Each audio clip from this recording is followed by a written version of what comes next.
बात ही क्या है ये तो बताइए जरा। इस देश के अंदर देश के किसानों से बढ़कर औकात है क्या? आदमी को अनाज 35 साल भीख में मिल गया हो, वो क्या जाने कि अनाज की रोटी की कीमत क्या होती है। आप किसानों की तुलना आवारा पशुओं से भी नीचे कर रहे हैं। आपकी नजर में ये आवारा पशुओं से भी बदतर हैं जो आपने इन कटीले तारों का प्रयोग कर रखा है। क्या इस देश के अंदर आरएसएस वाले वो निक्करधारी वही लोग पढ़े लिखे हैं क्या? कि वो दिन दूर नहीं है कि जब जय जवान और जय किसान दोनों एक साथ इस मोदी सरकार का विरोध करेंगे।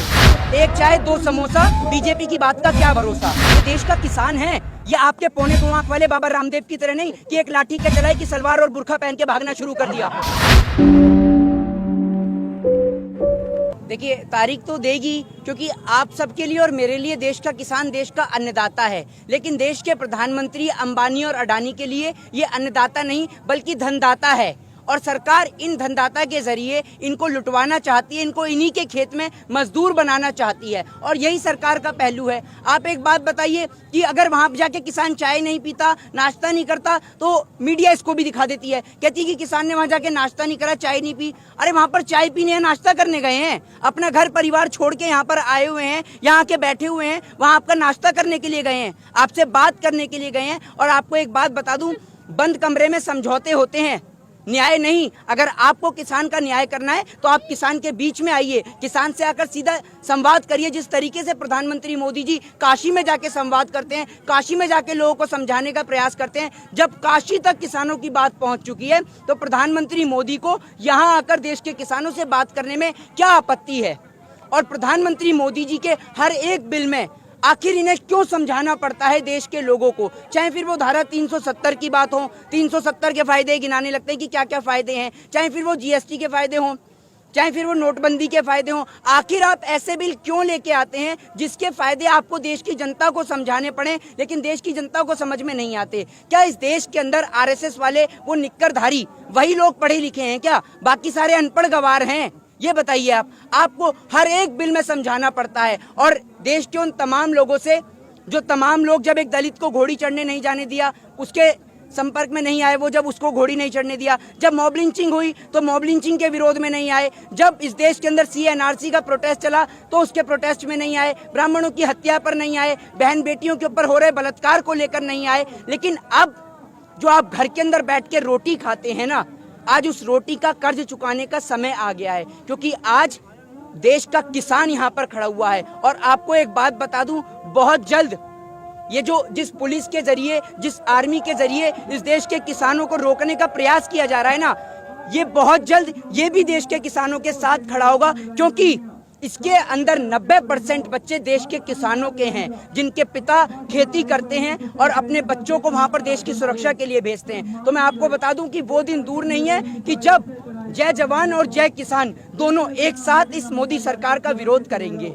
देखिए देश की सरकार का क्या है, मैं आपको बता दूं, ये देश की सरकार जो है देश के किसानों को अंबानी और अडानी का गुलाम बनाना चाहती है। और मैं आपको एक बता दूं, एक चाय दो समोसा, बीजेपी की बात का क्या भरोसा, ये किसी को नहीं पता। नरेंद्र मोदी जी की अगर आप एक एक सेंटेंस को उठाकर देखें, और आपको एक बात बता दूं, सन 2019 में 10,281 किसानों की डेथ हुई है।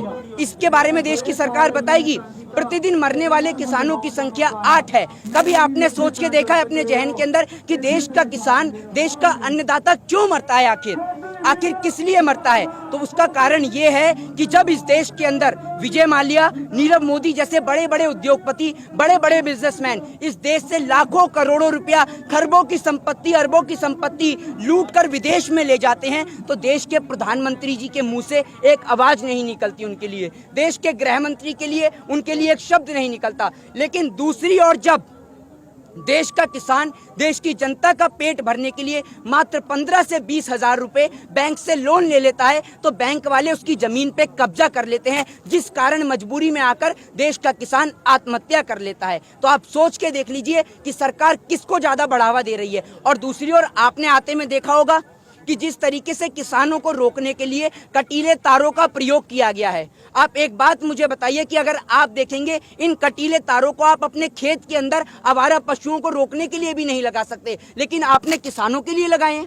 मतलब आप किसानों की तुलना आवारा पशुओं से भी नीचे कर रहे हैं। आपकी नजर में ये आवारा पशुओं से भी बदतर हैं जो आपने इन कटीले तारों का प्रयोग कर रखा है। ये देश का किसान है, जिंदाबाद, किसान एकता जिंदाबाद। ये देश का किसान है जिसे आप आतंकवादी या खालिस्तानी के नाम से संबोधित करते हैं। असल में ये देश का असली जवान है। और आपको एक बात बता दूं मोदी जी, आप क्या जाने कि अन्न की कीमत क्या होती है। आप तो खुद ही कहते हैं मैंने 35 साल भीख मांग के खाई है। जिस आदमी को अनाज 35 साल भीख में मिल गया हो, वो क्या जाने कि अनाज की रोटी की कीमत क्या होती है।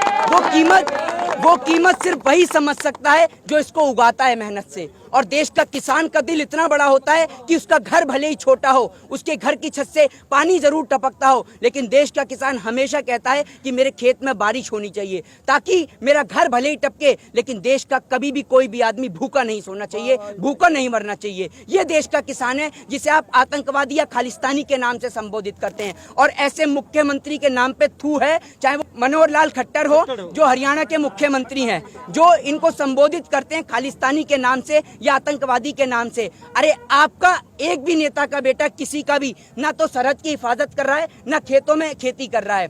आप सिर्फ नाम के मुख्यमंत्री हैं या नाम के कृषि मंत्री हैं। और आपको इस कृषि में इतना ही फायदा नजर आ रहा है इस बिल के अंतर्गत, तो आपके जितने भी मेंबर ऑफ पार्लियामेंट हैं, जितने भी एमपी हैं, उनसे कहिए ना एक साल अपना मंत्री पद छोड़कर खेतों में आके खेती करें जब इतना ही फायदा यहाँ नजर आ रहा है। और एक साल बाद इस बिल को लागू करिएगा। क्यों नहीं करते? एक साल आप खेती करके तो दिखाइए। अगर आपको फायदा होगा तो देश का किसान समझ जाएगा हमें भी फायदा होगा। आप एक साल बाद इस बिल को लागू करिएगा आराम से।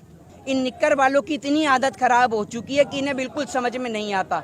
आप ये देख लीजिए, इनको सिर्फ अगर कोई हिंदू प्रोटेस्ट करे तो वो कम्युनिस्ट हो जाता है, कोई मुस्लिम प्रोटेस्ट करे तो उसे पाकिस्तान की श्रेणी में ला दिया जाता है, कोई किसान प्रोटेस्ट करे तो उसे खालिस्तान की श्रेणी में ला दिया जाता है। इस देश के अंदर सिर्फ वो निक्करधारी और वो पौने 2 आंख वाला बाबा रामदेव का आंदोलन, बस वही सक्सेस है, वही देश हित में है, बाकी सारे के सारे देश विरोध में है।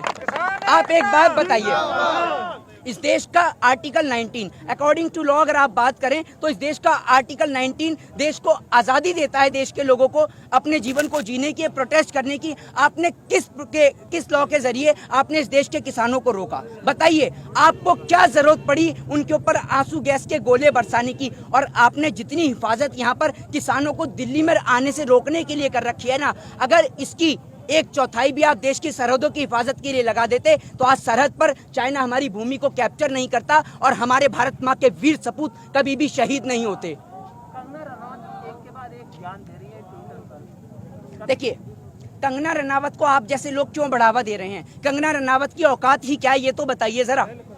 इस देश के अंदर देश के किसानों से बढ़कर औकात है क्या? इन लोगों की आदत है इस देश के अंदर। जी, कैटेगरी की सिक्योरिटी सरकार ने दी हुई है। सरकार तो मैं आपको एक बात बताता हूँ, इस देश के अंदर Z+ की सिक्योरिटी तो उसे भी मिल जाती है। वो अन्ना हजारे जो आज लापता हो चुका है, कुंभकर्ण भी 6 महीने के बाद उड़ जाता है, वो तो उठ ही नहीं रहा है, उसे भी Z+ की सिक्योरिटी मिल चुकी है। उससे कोई पूछे कि भैया तू रालेगांव से आता था जाता था, चार्टेड प्लेन से आता है, चार्टेड प्लेन से जाता है, वो चार्टेड प्लेन क्या तेरे बाप का है जिसमें तू घूम रहा है? वो इस देश की गरीब जनता का है। जब इस देश का किसान खेत में अनाज पैदा करता है तब आपका और मेरा पेट भरता है। और जब हम लोग टैक्स देते हैं, उस टैक्स के पैसे से ये नेता लोग ऐशो आराम की जीवन जीते हैं। और आपको एक बात बता दूं, इस देश का किसान खेत में मरता है और उसका बेटा फौज में मरता है, और नेता देश को लूटता है और उसका बेटा विदेश में आराम से अय्याशी की जिंदगी काटता है। तो ये है इस देश के अंदर उठक बैठक लगवा के करोड़ों रुपए की संपत्ति हड़पने वाला पौने 2 आंख वाला बाबा रामदेव, जो अपने आप को बाबा बताता है। ऐसे लोग बाबा कहलाने के लायक हैं? अरे साधु महात्माओं का काम होता है पहाड़ों पर आश्रम में जाके बसना। ये तो बिजनेसमैन आदमी है। लाखों करोड़ों रुपए की संपत्ति इसने हड़प ली, स्वदेशी की आड़ में देश की जनता को लूट लिया, देश के किसानों को मार दिया। अंबानी और अडानी की उंगली पकड़कर चलने वाला ये बाबा रामदेव आज सिखा रहा है किसानों को कि क्या गलत है क्या सही है। ये बताएगा कि किसानों को इससे पूछना पड़ेगा कितने पढ़े लिखे हैं। मुझे लगता है इस देश के अंदर PhD करने वाले नरेंद्र मोदी जी हैं और कलेक्टर बाबा रामदेव हैं। इन्हीं दोनों को सारे बिल समझ में आते हैं और किसी को समझ में ही नहीं आता कुछ। 8 तारीख को भारत बंद का ऐलान किया गया है, किस तरह से? निश्चित तौर पे भारत बंद होगा। ये देश का किसान है, ये आपके पौने 2 आंख वाले बाबा रामदेव की तरह नहीं कि एक लाठी के चलाई कि सलवार और बुर्खा पहन के भागना शुरू कर दिया। देश का किसान है ये, और ये सरकार से भीख नहीं मांग रहा कि आप हमें भीख दे दो, सरकार से अपना हक मांग रहा है। जब रातों रात जीएसटी लागू हो सकती है, तो रातों रात नोटबंदी हो सकती है इस देश के अंदर, तो कृषि का ये काला कानून भी वापस हो सकता है, और निश्चित तौर पे वापस होगा। और आप ये देखिए, प्रधानमंत्री काशी तक जाके लोगों को समझा रहे हैं कृषि बिल क्या है। जब आप इतने ही पढ़े लिखे हैं, आपने इन कृषि तीनों बिलों पर पीएचडी कर रखी है, तो आप क्यों नहीं आए एक बार भी बैठक में? आप आकर समझाइए ना किसानों को, आप यहाँ के समझाइए किसानों को। जब आप इतने ही पढ़े लिखे हैं तो आप क्यों नहीं समझाते? या सारा ध्यान सिर्फ चाय बनाने में लगा दिया कि ये डाला पानी, ये डाला दूध, और ये डाली पत्ती, और ये उबाल दी, बन गई चाय। ये देश है, ऐसे नहीं चलता है। इसको चलाने के लिए प्रोसीजर होता है, बहुत से तरीके होते हैं।